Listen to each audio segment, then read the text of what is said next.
Assalomu alaykum. Bir qaysidir yili futbol bo'yicha jahon chempionati bo'lganda Senegal degan komanda bir chiqqandi. U shunaqa jonini jabborga berib o'ynagan, hayron qolasizda. Bittasini futbol maydonida nasilkada haliga ko'taradiganda olib chiqib ketishyapti-yu, yo'q deydi, tushirib o'ynayman deydi. Bolalarni ko'rsangiz hamma yo'g'ini bog'lab olgan, bintlab tashalgan hamma yo'qlari. Rus murabbiy qanaqadir o'sha shug'ullantirganda, menimcha nepomнящий bo'lsa kerak.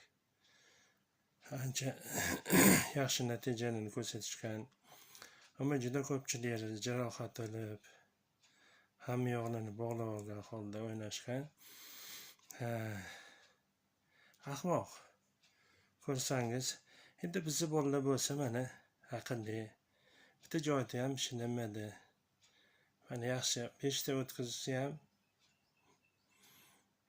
qiynalmay o'ynashyapti-da. Xohlasa raqib tomonga tepishadi. Xohlasa maydon tashqariga chiqarib yuborishadi to'pni.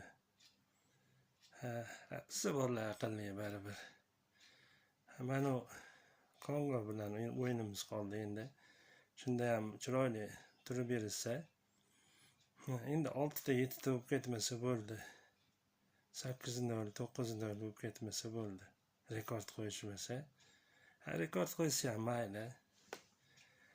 Tarixda qolishadi. Kelsa chiroyli kutib olamiz.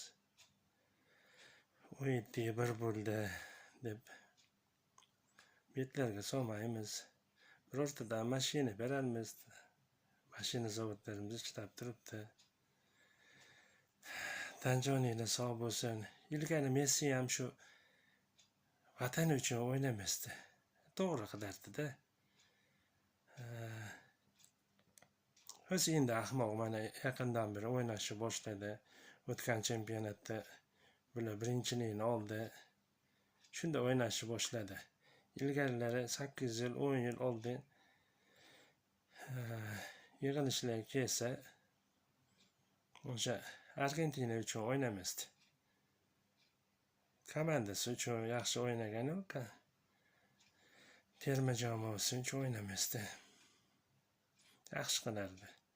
O'zi endi aynib yaxshi o'ynashni boshlaydi. Chatoq qilibdi-da. Biz bolalar